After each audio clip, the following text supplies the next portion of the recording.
Okay, welcome. I'm First Lieutenant Faye. I'm going to be going over Cadet Protection Basic course, and this should also be headed off as knowing perfectly well that this won't count towards your level 1 training. However, it will give you kind of a supplemental understanding of what to expect. This is supposed to be 30 minutes. However, I'm going to cruise right on through this, and we're going to just get the basic understanding because you're going to still have to do all the awesome training either with your local senior members or through the Access online course. All right, so just suppose for a minute, right? Stan was pretty good with the cadets and possessed impeccable credentials. And federal official with a top secret clearance in his day job, he was entrusted with big responsibilities. People admired Stan, and he was exactly the type of leader you wanted in your squadron. Uh, Name a cadet activity in his area, and you'd find Stan participating. He was ubiquitous, and it seemed to everyone respected him for the constant going above and beyond. That's one great thing about CAP. The people are incredibly generous and civic minded. So we have all this stuff really good and the ideal guy. All right. Abuse was never expected. Sure, sometimes Stan told R rated jokes, but only to older cadets. All right, guys. Red flag anyway, but let's keep going. Adults who were new to the one activity that Stan frequented voiced mild concerns with Stan's leadership methods, complaining that he'd keep some older cadets at his side like pets, but that was a minor problem that surely could not be addressed over time. Um, because CAP activities cost money, a disadvantaged cadet mentee often was in need of help, so Stan offered to pay the cadet's way or lend him money, sometimes into the hundreds of dollars, but it always kept quiet to save the cadet from embarrassment. Dan's relationships with his mentees extended outside CAP. Facebook and smartphones enabled Stan to keep in touch, sending his favored cadets dozens of texts each week at all hours of the day or night. By talking with one cadet so frequently, it was easy to begin with official business, then move into topics only tangential to CAP. Topics purely personal in nature, and finally to the adults only topics Stan really wanted to.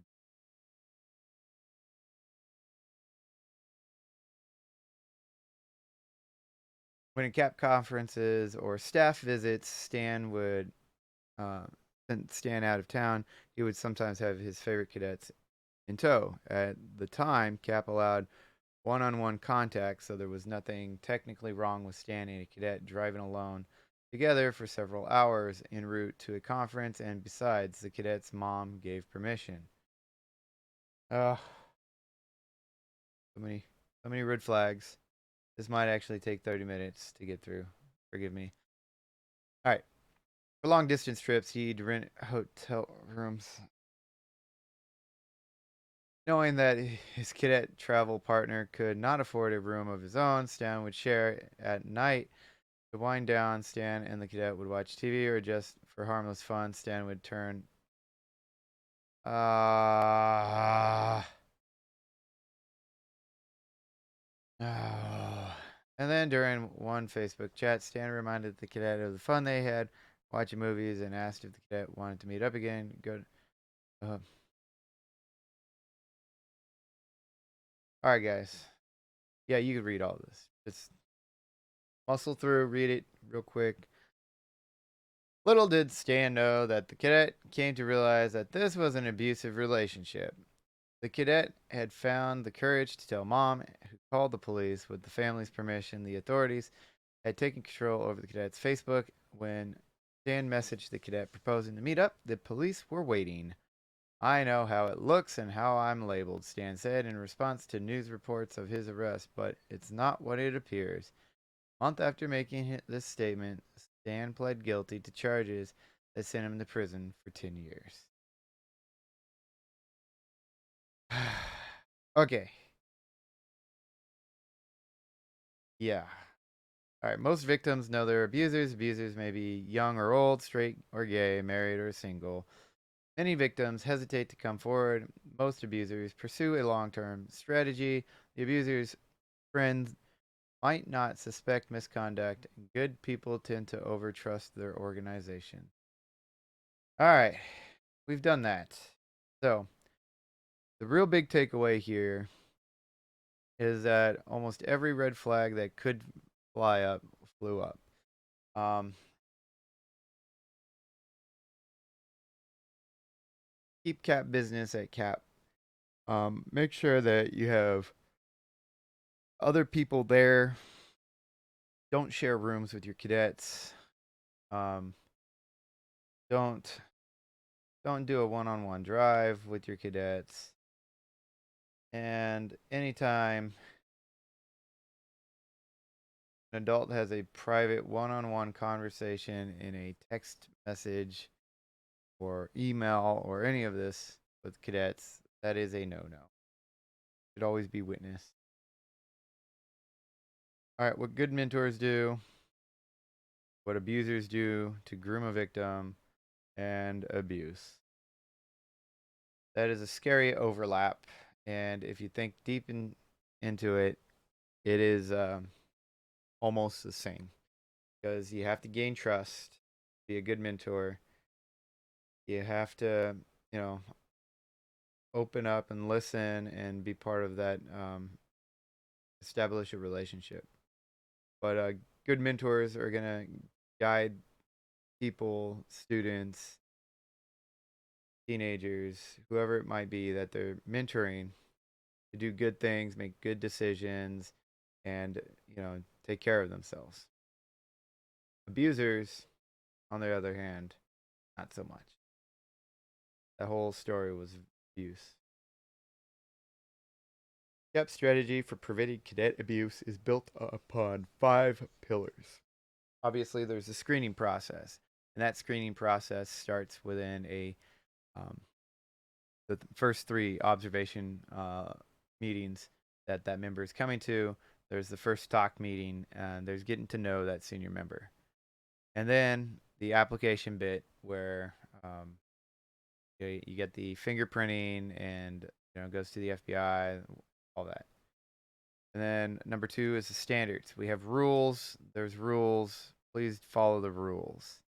Monitoring. This is that whole part of that cadet protection piece. So you got 2 adults in the room at the same time that are cadet protection qualified from senior membership all the way to you know uh, watching and paying attention to emails and things like that. Then there's reporting. This circles back to the last 3 items. If any of the last 3 items raise red flags, a report needs to happen. And fifth and finally, this piece is what we're doing now, the training. So we want to make sure the training is established. All right, so for the next slide, you guys are going to notice a very familiar graphic if you're in the military. But yeah. Important terms. Abuse is any recent act or failure to act on part of a caretaker, e.g., CAP senior, that results in serious physical or emotional harm. To abuse a young person is to cause them serious harm. Abuse is a crime. Hazing. Hazing is a special type of abuse involving cruel, humiliating, oppressive, demeaning behavior. In CAP's military-style training environment, hazing is most likely to occur when cadet or senior sets in inappropriately high training intensity. All right.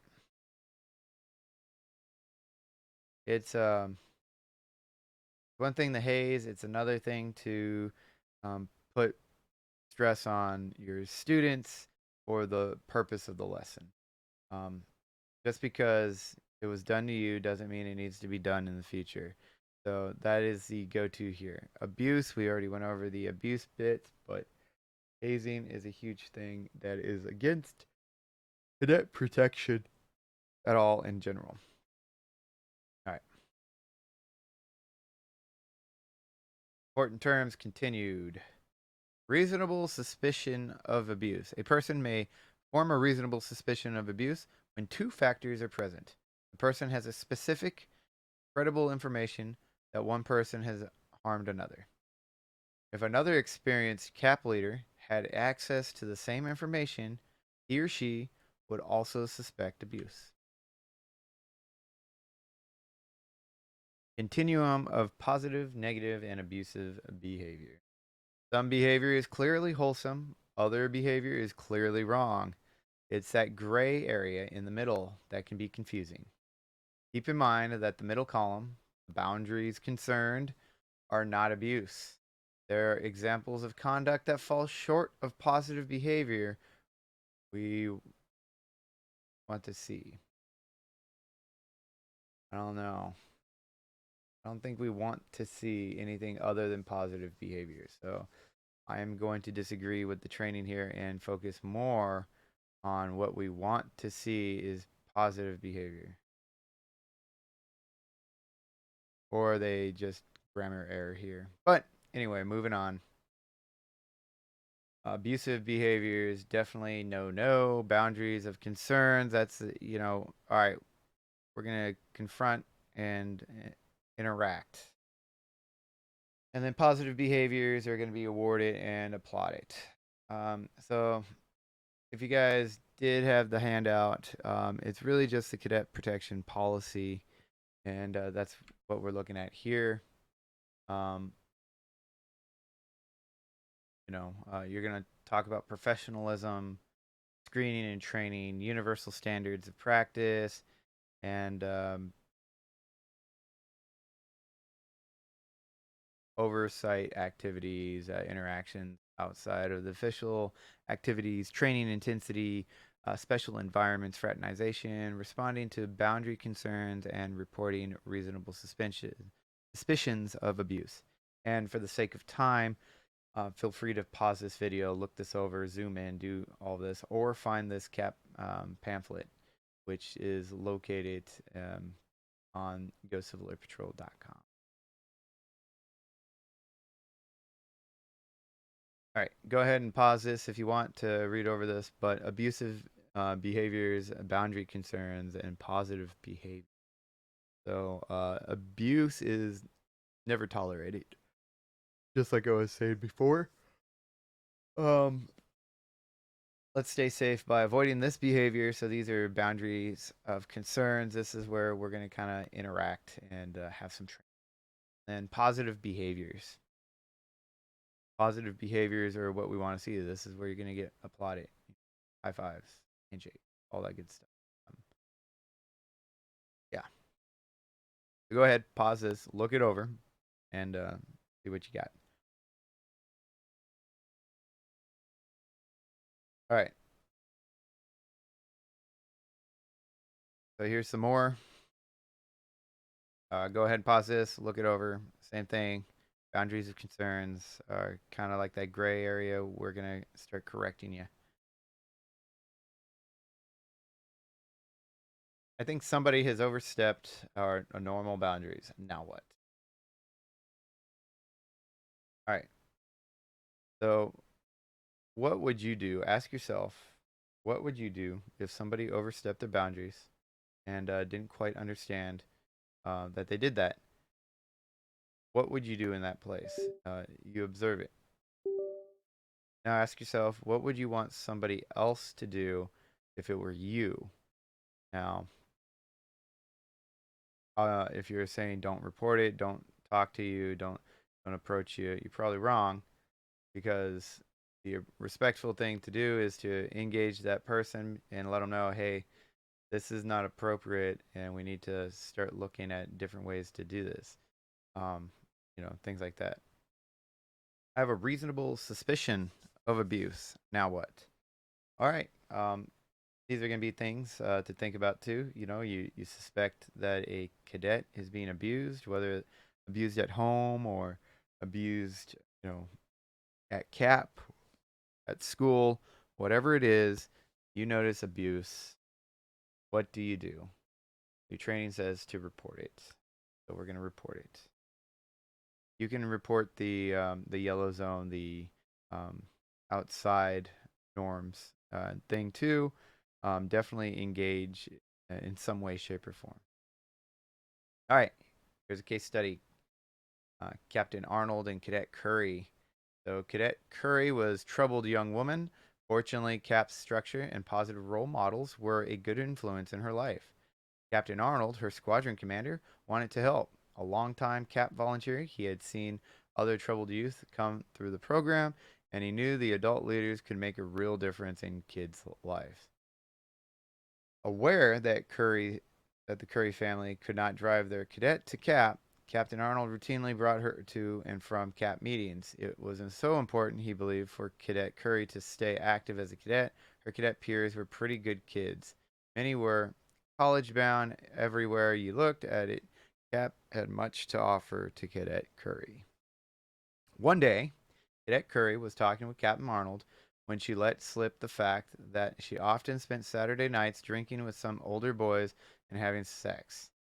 Was this a plea for help? Evidence that this disadvantaged kid was at risk for being trouble in the near future? During Captain Arnold's and Cadet Curry's drive home together, Captain Arnold suggested they stop for ice cream. They each got their sundae, sat down at a picnic table in full view of several other restaurant patrons. As gently as he could, Captain Arnold told Cadet Curry, "The drinking and the sex you mentioned, you're on the wrong path, you're hanging out with the wrong crowd. You'll be happier and more successful if you break ties with that group and instead focus on school and Cap activities. I think you've got a lot of friends in the other cadets." 2 weeks later, Cadet Curry tells her mom that Captain Arnold had been pressuring her to discuss details. Oh boy. He claimed that Captain Arnold was a dirty old creep who wanted her to watch porn on his home computer so she would see how vile and disgusting premarital sex is. The next day, on the mother's complaint, the police arrest Captain Arnold for contributing to a delinquency of a minor. Captain Arnold denies any wrongdoing. He's the good guy, the role model trying to steer this cadet toward a positive, safe path. I never asked her details about her sexual history. I never suggested she come to my house, let alone watch porn with me, he tells the police. But you did spend a lot of time alone with her, asks the police officer. No, Captain Arnold replies. Family says you gave her rides to Cap on your own all the time. Yes, just to be helpful. We've found several emails and text messages where you're asking her where she is, what she's doing, and if you can see her. Isn't that a little strange? Do most men your age exchange frequent texts with 15-year-old girls? I was just trying to get her to stay active in CAP and to show her that I care about her well being. I've been married for 40 years and I have grandkids her age. Don't be sick. And you've been seen talking with her at the ice cream shop alone. Yes, but I didn't do anything wrong. And yet she says you know about her boyfriends and you always want her to tell you about her sex life. Captain Arnold didn't realize abusers are straight and gay, married and single. The fact that he's happily married does not place him above suspicion. Frequent, isolated one on one contact is a warning sign. Frequent text messages sent privately signal another warning sign. Taking a cadet outside of the CAP environment for counseling is another warning sign. How Captain Arnold could have protected himself. Instead of driving the cadet on his own, he should have tried to find another cadet or adult to join the carpool, or ask the parent of another cadet if the cadet Curry could travel with them in the safety of a transportation rule of three. Captain Arnold could have told Cadet Curry, "I'm worried about you," at the squadron headquarters with a second senior present instead of alone at a restaurant. Perhaps Captain Curry could have found a way to share his concern with the mom. When contacting Cadet Curry in the time between meetings, it would have been wise to copy another senior on the emails for the sake of the transparency. Better still, maybe the parent's email was available in e-services. All right, guys. Protect yourself. Do what you need to do. Ask the questions you need to ask. and pay attention. Don't be alone with cadets. Don't drive alone with cadets. Don't fly alone with cadets. Um, just no bueno. Follow the transportation rule of three, and all will be good.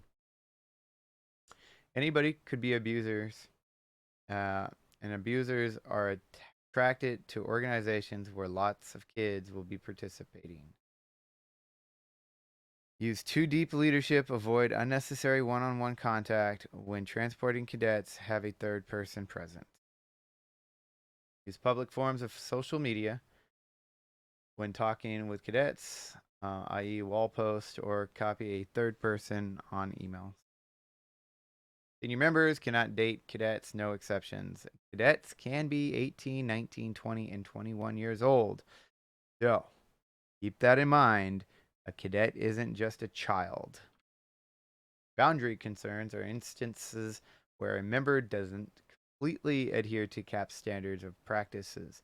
Offer a friendly reminder to your colleague, or in the case of repeat offenders, talk with your commander. Report reasonable suspicions of abuse. Call your wing commander if you have specific, credible information that would suggest to a reasonable person that a cadet has been abused.